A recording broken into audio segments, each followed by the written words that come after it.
I'm joined by master pollster Rick Nye, the director of Populus UK. Thank you so much for coming in the studio, Rick. This is the breakdown of the final figures. 37, you said, for Cameron, yes, after the debate last night. 36 for Nick Clegg and 27 for Gordon Brown. But this can change any second. You've never actually seen anything so tight. It was very tight last night. Cameron just edged it in the end. I think what was interesting was among those in our sample who'd watched both debates, which was about 2/3, Cameron won slightly more comfortably by 40 to 35%, suggesting that the more people tune in and the more attention they pay, perhaps the less of a surprise factor Nick Clegg has going for him now. Or maybe he was just stronger on foreign policy. How is next week's debate crucial? This is on the economy, on things that people actually hold close to their heart. Well, it's the last throw of the dice, all three party leaders. It's a week before polling day. It's on the BBC, so everybody will be able to watch it.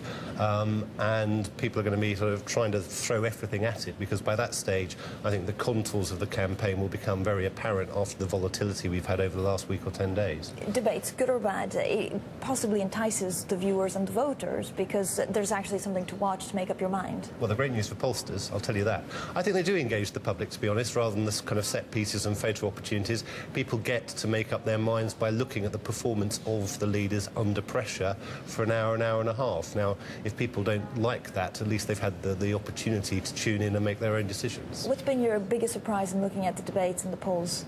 Well, I think everybody thought that Nick Clegg would benefit from having the exposure on equal terms with David Cameron and Gordon Brown. I think the surprise of last week was just how that sort of novelty value translated into current voting intentions. But does that mean, it doesn't necessarily mean that, of course, when you find yourself in the ballot box, no, you vote for.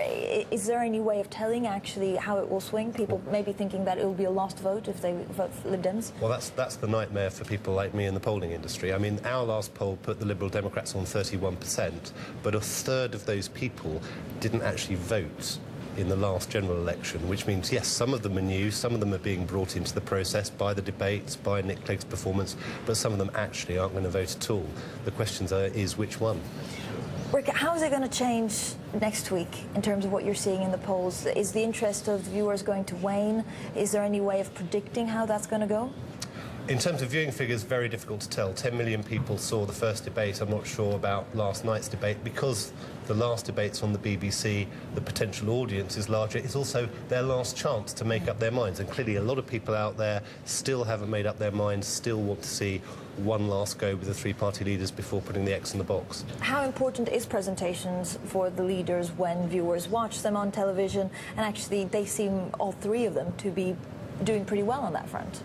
It's very important. I mean, Nick Clegg is still doing well on likeability and being in touch. David Cameron does best on having what it takes to be a good Prime Minister. People are looking to balance those qualities when they make their decisions. Rick, thank you so much for coming in the studio. Rick Nye there.